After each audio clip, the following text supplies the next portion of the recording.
corazón.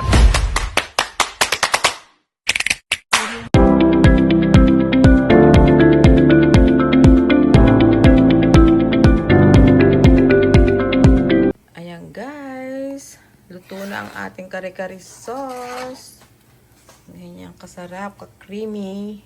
So watch nyo ang full video sa aking YouTube channel, Manager Judy Vlog, kung paano ko ginawa yung sauce ng kare-kare. All done! Pinagyan din natin yung bawang sibuyas.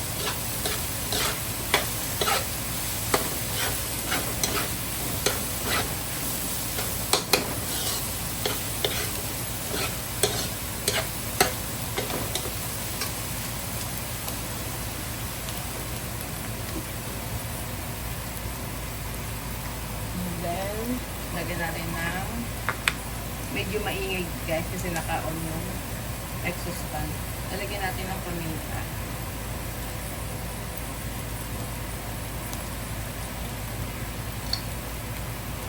Then,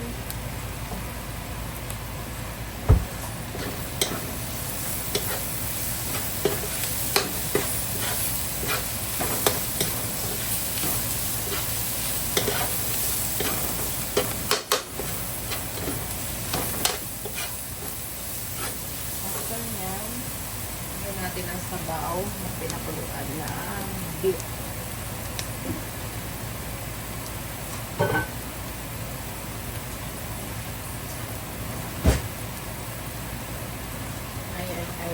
Yung pinakuluan natin na ito guys. Yan. Beef, tuwalya, may kasamang tendon at saka bulalo. Hindi tayo gumamit ng oxtail dahil medyo mahal ang oxtail.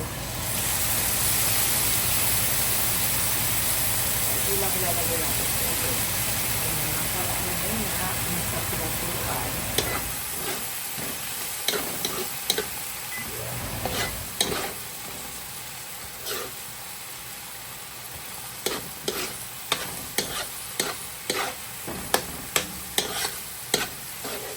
After nyan, hayaan mo lang itong mag-isa. Then, we will put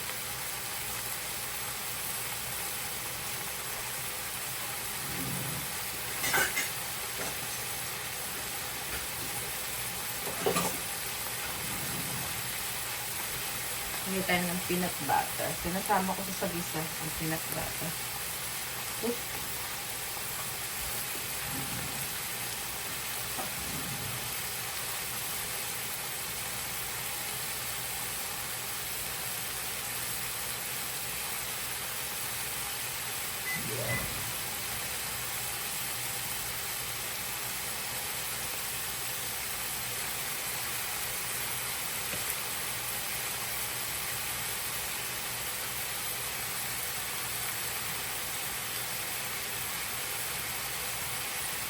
Tapos ito, ilalagay ko dun sa sabaw. Para hindi masayang.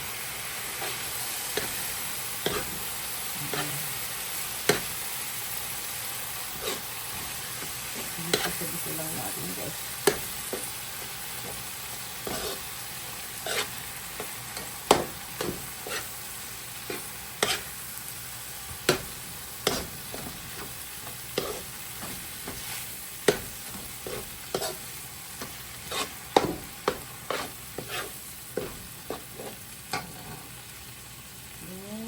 Natin ang sabaw.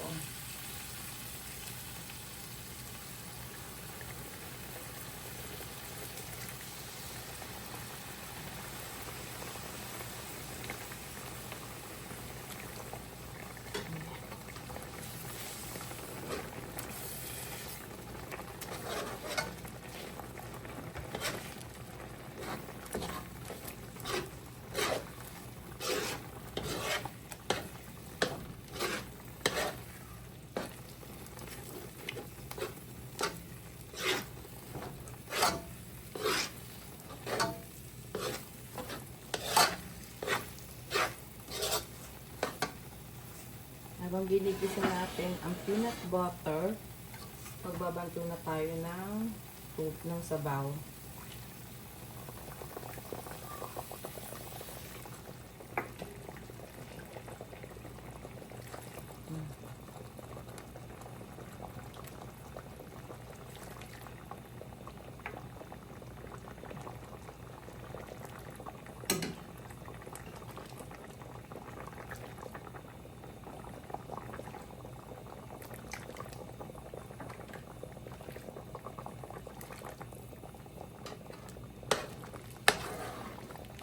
Haluin natin siya.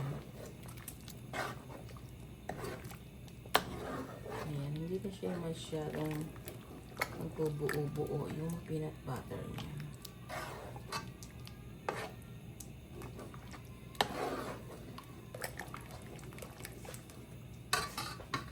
Then we keep it putting sabaw.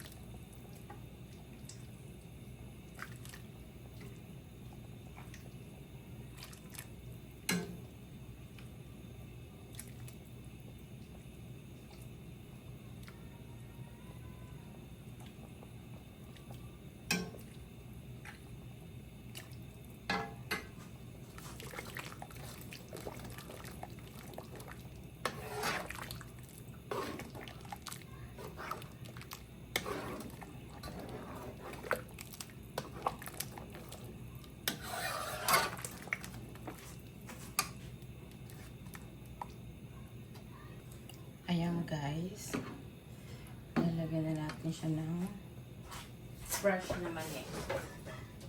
Ready na yung fresh mani na ginawa ko, na sinangag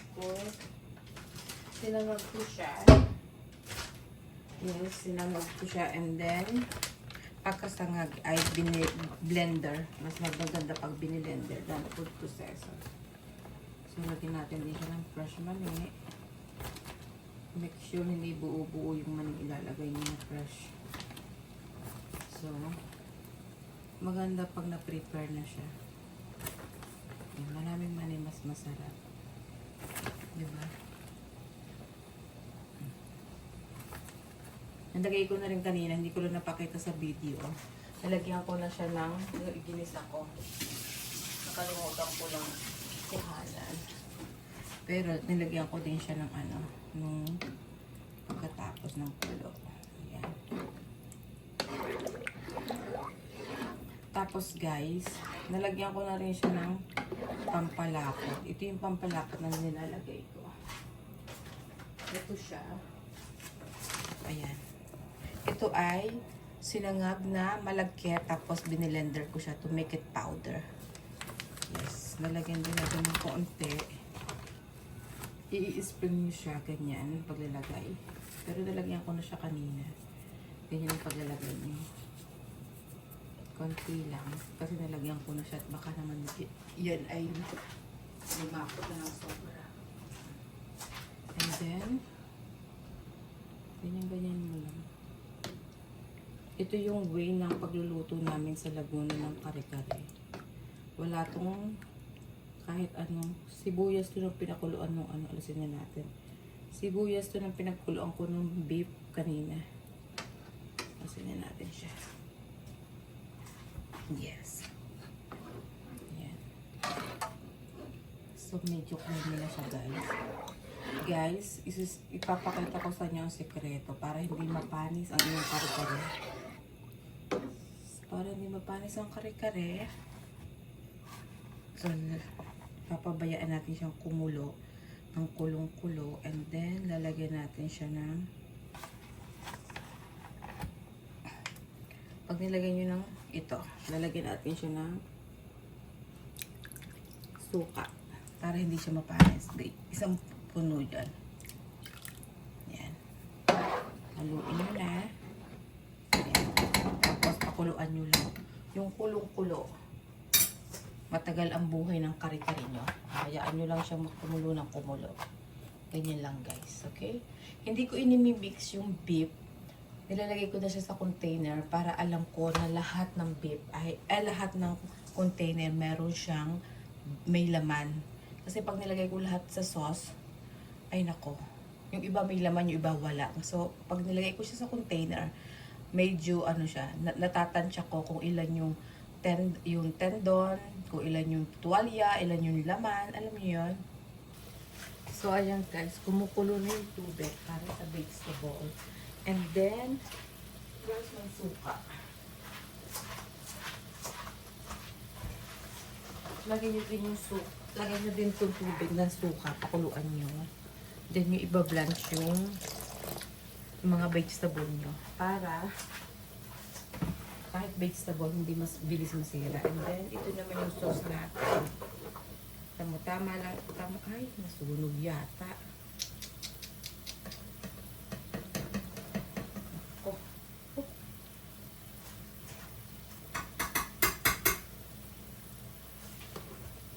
Nanonood ako kasi huwag na lang natin haluin all the way para hindi ano siya. Ayan. Medyo nag-over ano siya kasi pinakuluan ko. Pwede rin naman i-separate niyo yung suka, pakuluan niyo siya sa maliit na kawali. Tsaka niyo siya ibubuhos.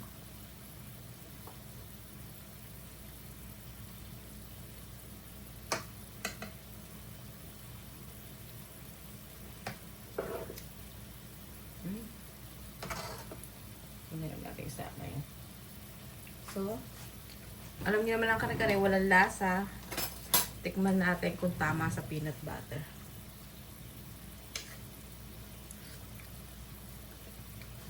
Perfect. Lasang-lasa yung ano. Kasi, lasang-lasa ang mani.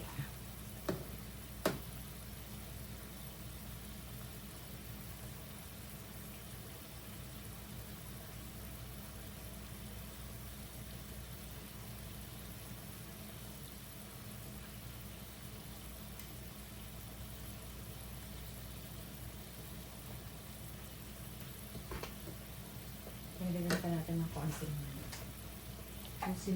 yung sinangab naman. Ang tagal natin ng konti guys.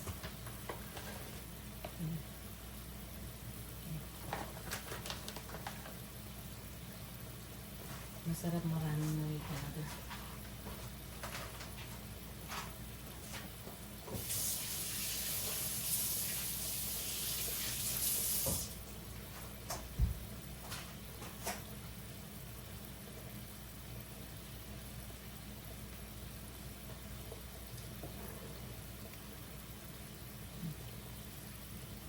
Mainit pa kasi kaya siya parang malabnaw. Pero pagka lumamig na, lalapot na rin yan.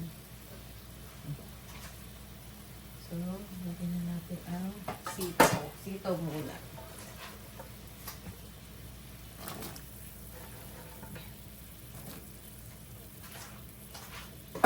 Sitaw, tapos lagyan natin dito.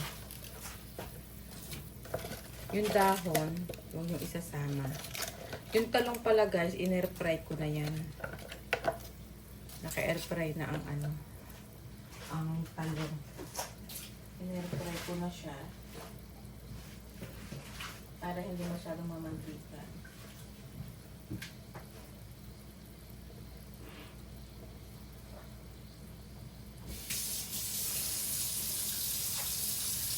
So, hayaan nyo lang itong mag-blanch.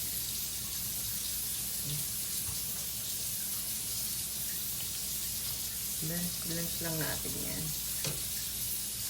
And then, kasi naglagay tayo ng mani, kaya medyo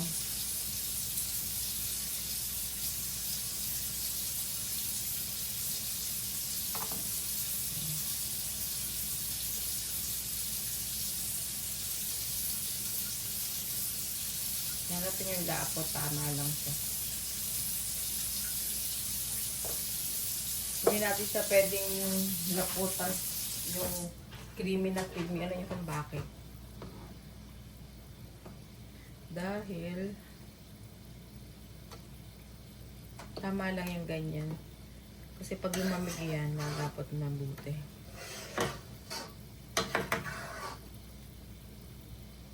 Ayan. Isang kulo na lang yan. Pwede na natin patayin ang apoy. Tingnan natin. After natin.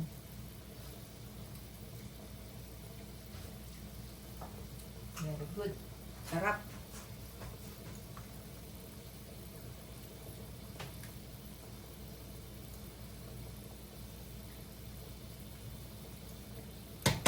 Tapos hindi siya masisira. Agad nilagyan natin ng suka.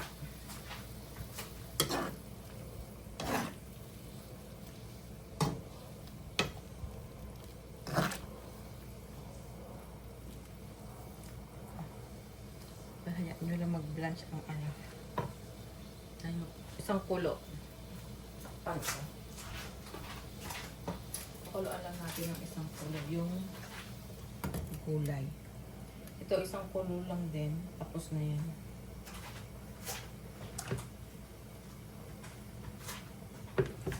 Ayan.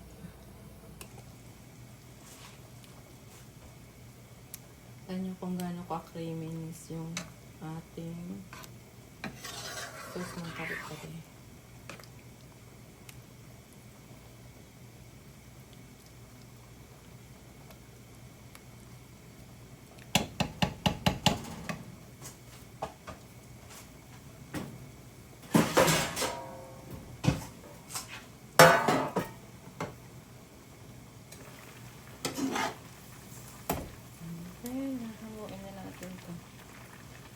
Nakakulo na ang vegetable.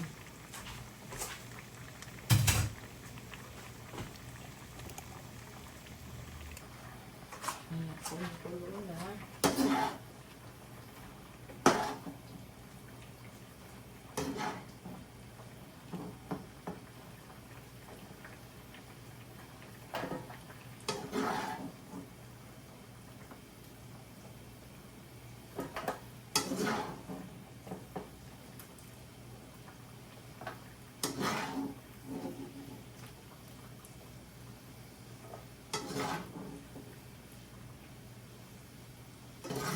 Isang kulo na lang yung ating kare-karing sauce. At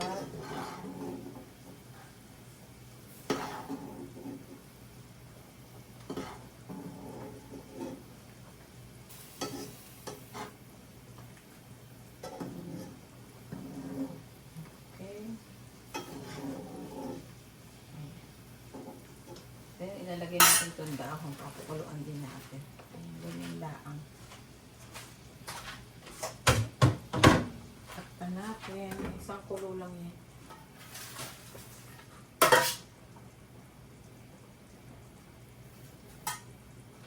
Pwede. Okay na yung sauce natin. Okay na to.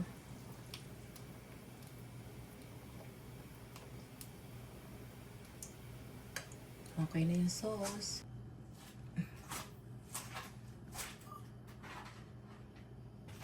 Ito po siya, guys.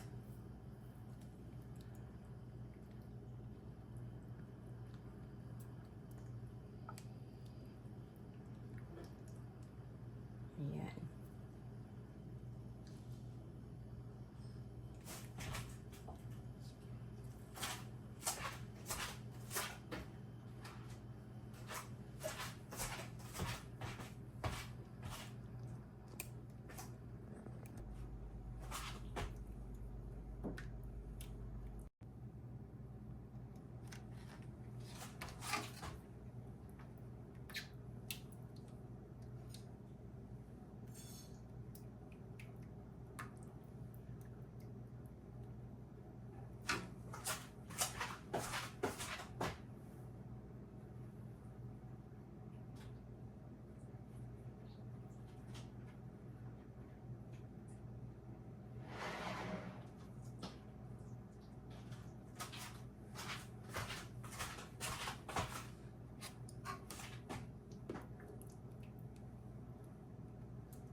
Ayan guys, tapos na tayo mag-repack ng ating kare-kare. Ganyan siya. Tapos magre-repack din ako ng rice at saka ng bagoong. Ayan. Okay. That's for tomorrow. Ano to? Take 2 na ng kare-kare natin. Kasi nung Sunday, nagkare-kare din ako. Ubos siya. So, yung mga hindi pumasok nung weekend, pasok sila ng, most of them, pasok sila ng Tuesday. So, hindi sila nakatikim. Ayan, makakatikim sila. Actually, half of that one is sold out na. May-ari na siya. Okay? Yan ang ating kare-kare. Ayan guys, magre-repack naman tayo ng alamang. Ito yung bagoong na tinitinda ko. Nagluto ako ng separate. Maraming bawang at maraming sibuyas lang inilagay ko dyan. Yan ang kaano ng... Ako nagsaing ulit at kulang ang aking sinaing sa... Para sa 15 order na kare-kare. Kasi ano siya? Combo. Rice with kare-kare. At syempre, Diyos ko, thereafter sa aking bagoong. Okay niya, sarap guys. Bango.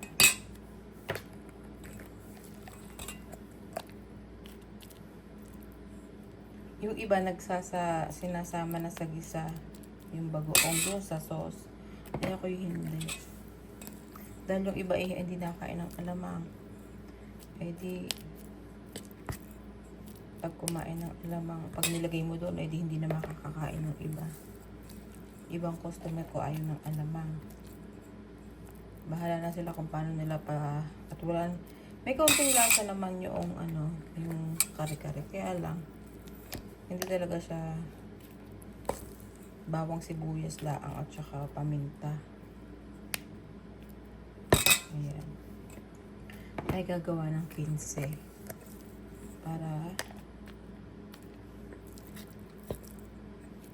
alam nyo guys, kahit pagsasaing ko, nilalagyan ko ng suka para hindi mapanis ang kanin.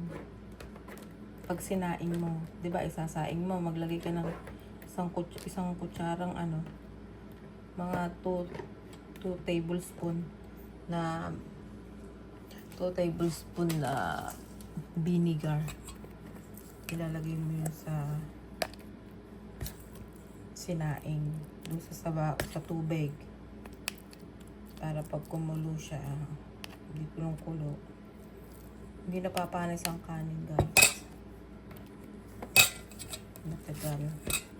Madami ito niluto kong alamang 1 kilo. At ang pagkagawa ko nga ng kare-kare laging may part 2. Ang part 1 yan nung Monday, nung Sunday. Tapos ngayon naman, Sabado. Sabado ako nagluto. Tapos ngayon naman, Martes. Lunes ko niluto, Martes ang benta. Alangan pang, para bukas ako hindi nagmamadaling maigi. Diba? Ingay ang aking sasaling ko na sa maliit na lalagyan ito.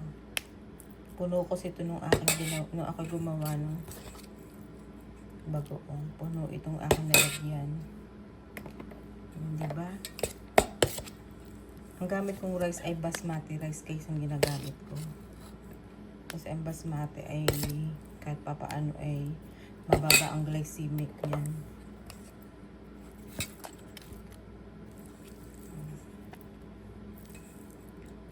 Yan on scratch ho yan, yung kare-kare niya. Wala ho yung gamit na powder.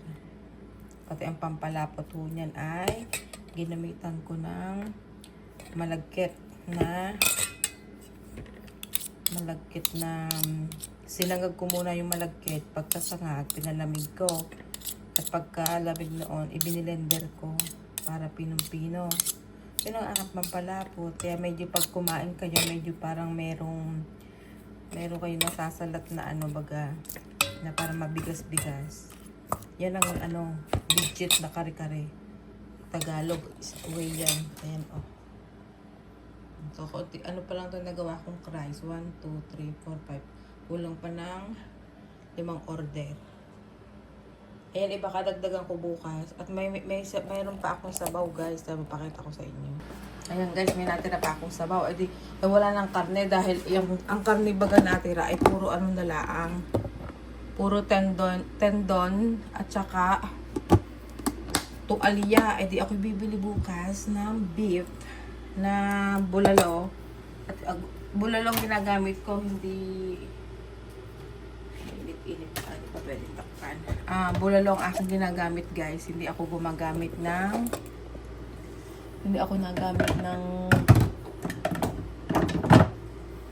hindi ako gumagamit ng ng oxtail at napakamahal ng oxtail ay wala tayong kikitain pagka oxtail ang ginamit. Kaya ang ginamit ko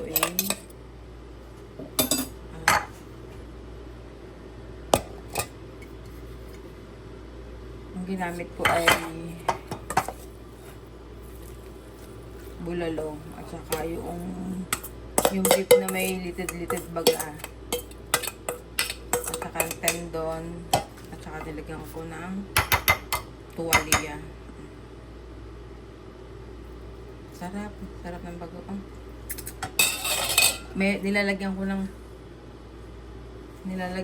bay leaf. Nilalagyan ko ng bay leaf ang alamang para hindi siya masyadong maamoy. Pag kayo nagluluto ng bagoong, lagyan nyo ng bay leaf.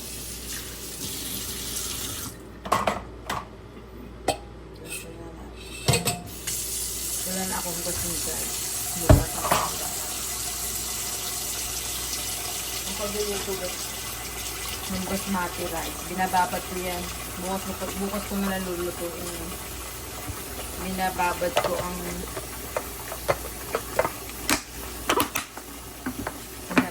ang rice sa gabi sa mainit na tubig. Ganito. Ayan, nakababad siya sa mainit na tubig. Para bukas saglit lang siyang lulutuin. Ayan, guys. Patapos na ako sa kusina. At ako ay sa ibang ang aking hukusin. Walang hukusin. At saka naglinis na rin ako. Linis na ang kusina habang naglinis ako.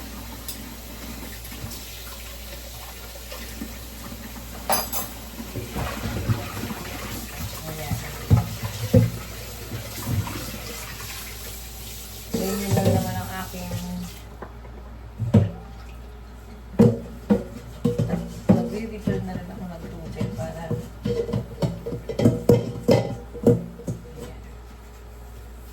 guys, para hindi masira ngayon, lalo na ngayon mainit ang panahon, para hindi masira ang inyong mga sinaing, lalagyan niyo ng tubig ng suka. Like, kahit anong ulam ang lutuin nyo, lagyan nyo ng isang kutsaritang suka at hayaan yung kumulo ng kumulo. Para hindi masira yung inyong hinimuto.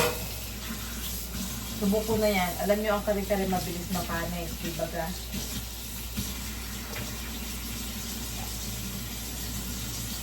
Ay, ako hindi nasisiraan ng pagkain. Kahit sa pansit, lalagay yung pagigisin nyo yung pandahok, lalagay nyo yung sabaw. Yung sabaw sa mite, yung sa bihon, yung sabaw sa ginisa na gulay. Inyong lalagyan ng suka. Pero lulutuin yung mabuti ang suka, guys. Huwag naman yung ilaw ang suka. Hindi maganda. Malinis ang kusina. Ilalagay ko nito sa rep. Kaya lang mainit pa itong sabaw eh. Kaya hindi ko mailagay-lagay. Mainit pa siya.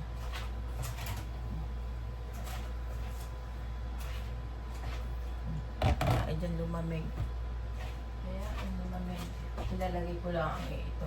At itong kulay bukas kong ilalagay. Yan. Yan naman eh, hindi masisira.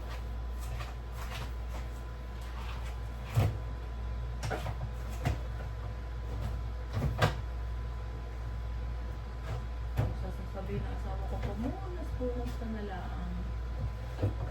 Siyempre. Masarap kaya matulog malinis ang kusina. At atin tatakpan na yung yung rice. Malamig na naman yung rice. Ayan. Ay, tatakpan din natin yung kalamang. Kompleto ako sa mga abubot. Yung lumamig na ang kare-kare. Hindi pwede kasing takpan ang kare-kare. Takpan na natin yan.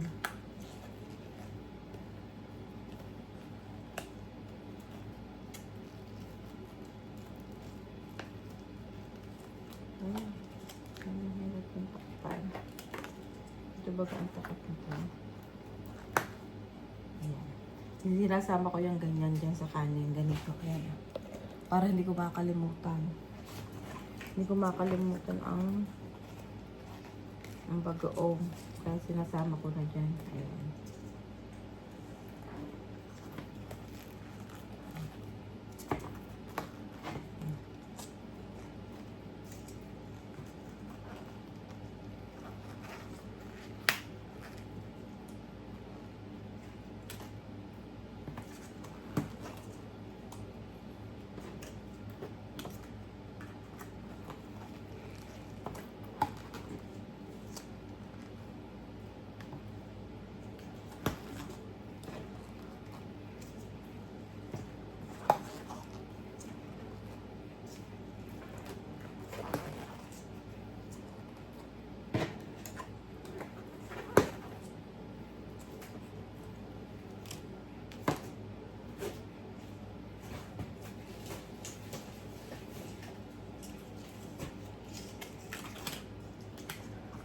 Para bukas pagbibigay sa customer.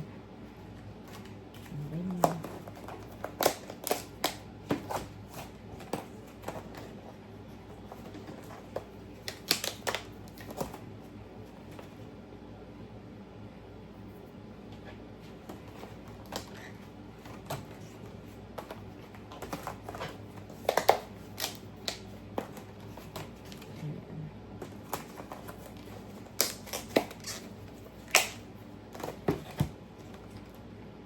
Ba, pipicturan ko pa pala. Ano ga iyon? Nakalimutan kong picturan. Picturan muna natin at ako ay isinesend ko yan sa meron kaming GC sa trabaho ko. Akit palang pipicturan muna. Wala sa isip ko. Ayan siya guys. Salamat sa panonood kung paano ko piniprepare yung aking mga paninda. Ang tinda natin bukas ay kare-kare, beef kare-kare with homemade alamang. Yan lang po. Maraming salamat po. Bye!